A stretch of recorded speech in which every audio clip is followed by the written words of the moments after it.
बच्चों आप लोग यहाँ पर एक गद्यांश दिया हुआ है, इसे पढ़ लेंगे पॉज करके। मैं अभी जल्दी से आप लोगों को प्रश्न उत्तर का अभ्यास करवा देती हूँ। बच्चों यहाँ पर प्रश्न है कि भारतवर्ष कैसा देश है, तो यहाँ पर सही उत्तर होगा बहुत पुराना।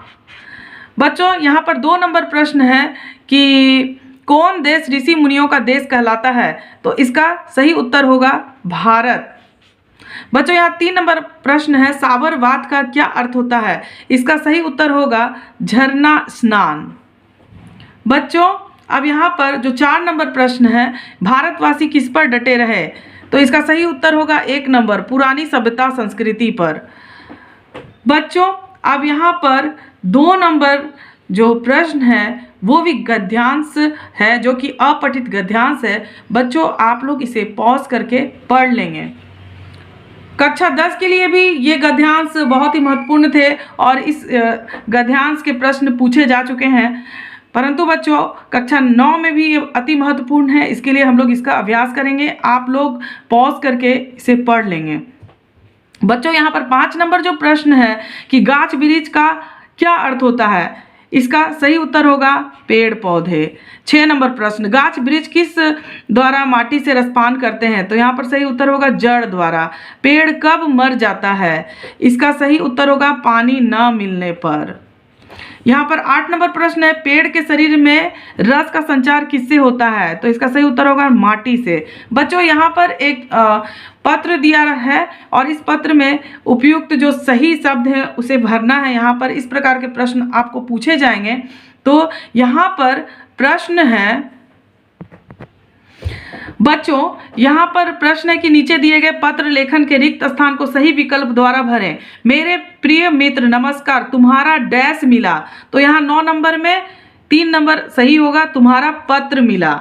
खुशी हुई, तुम वाद विवाद डैश में प्रथम आए हो, तो यहाँ पर सही उत्तर होगा प्रतियोगिता। 10 नंबर में होगा प्रतियोगिता में प्रथम आए हो। मैं डैश नहीं सकता कि कितना खुश हूँ, तो 11 नंबर में होगा कह नहीं सकता। मैं कह नहीं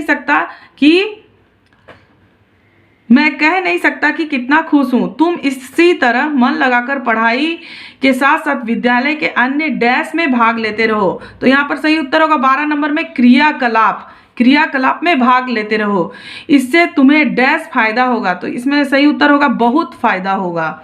बच्चों यहाँ पर इस प्रकार से हम पत्र को पूरा करेंगे। उसके बाद क्या है तुम्हारा अभिन्न मित्र अनुराग। जो 14 नंबर प्रश्न है विद्वान का स्त्रीलिंग रूप होगा, तो इसका सही उत्तर होगा विदुषी। 15 नंबर प्रश्न एक का बहुवचन होगा, इसका सही उत्तर होगा अनेक। बच्चों अब हम लोग यहाँ पर 16 नंबर प्रश्न देखेंगे। 16 नंबर प्रश्न है इनमें से संख्यावाचक विशेषण कौन है, तो संख्यावाचक विशेषण।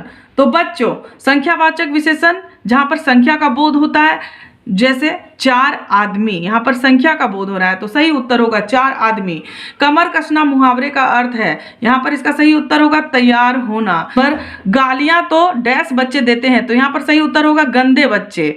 19 नंबर प्रश्न वह घर गया और काम में लग गया, यह किस प्रकार का वाक्य है, तो इसका सही उत्तर होगा संयुक्त वाक्य, क्योंकि यहाँ पर 2 वाक्यों का संयोग किया गया है और के माध्यम से यहाँ पर संयुक्त किया गया है, इसीलिए संयुक्त वाक्य होगा। आदर का सही विलोम क्या होगा, इसका सही उत्तर होगा निरादर।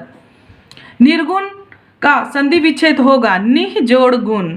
निर्मोह का संधि विच्छेद होगा निह जोड़ मोह। महात्मा में समास बताइए, तो महात्मा में समास है कर्मधारय समास। इनमें से किस शब्द में कर्मधारय समास नहीं है, तो यहाँ पर सही उत्तर होगा भारतवासी। अब यहाँ पर 25 नंबर प्रश्न है किस समास में दोनों पद मिलकर एक नया अर्थ प्रकट करते हैं। बच्चों बहुव्रीहि समास इसका सही उत्तर होगा। नरसी में प्रयुक्त समास बताइए, इसका सही उत्तर होगा कर्मधारय समास। लिखे प्रश्नों के उत्तर के लिए सही विकल्प को चुने, तो यहाँ 27 नंबर प्रश्न है 2 बैलों की कथा में दोनों बैलों का नाम है, इसका सही उत्तर होगा हीरा मोती। उसके बाद बच्चों 28 नंबर प्रश्न है लहसा की ओर पाठ के लेखक का नाम है, इसका सही उत्तर होगा राहुल सांकृत्यायन। 29 नंबर प्रश्न मेरे बचपन के दिन किस प्रकार का पाठ है? इसका सही उत्तर होगा संस्मरण। विलासिता की सामग्रियों से बाजार भरा पड़ा है, यह पंक्ति किस पाठ की है? इसका सही उत्तर होगा उपभोक्तावाद की संस्कृति। इनमें से हास्य व्यंग के रचनाकार हैं, इसका सही उत्तर होगा हरिशंकर परसाई। हरिशंकर परसाई एक ऐसे रचनाकार हैं जो कि हमेशा हास्य और व्यंग से संबंधित रचनाएं करते हैं। कवि रसखान किनकी भक्ति में लीन रहते थे? इसका सही उत्तर होगा कृष्ण की भक्ति में लीन रहते थे। बच्चों अब यहाँ पर हम 33 नंबर प्रश्न देखते हैं। कवि माखनलाल चतुर्वेदी जेल में कैसे हैं? तो इसका सही उत्तर होगा वो उदास थे। कोई भी, ये तो जाहिर सी बात है बच्चों कि कोई भी जेल में रह करके प्रसन्न खुश नहीं रह सकता है, और हताश भी वो नहीं थे, वो उदास थे। ग्राम श्री कविता में किस ऋतु का वर्णन किया गया? इसका सही उत्तर होगा शिशिर ऋतु का। हरा ठिगना चना का वर्णन किस कविता में हुआ है? तो बच्चों ये कविता हम लोगों ने पढ़ी है।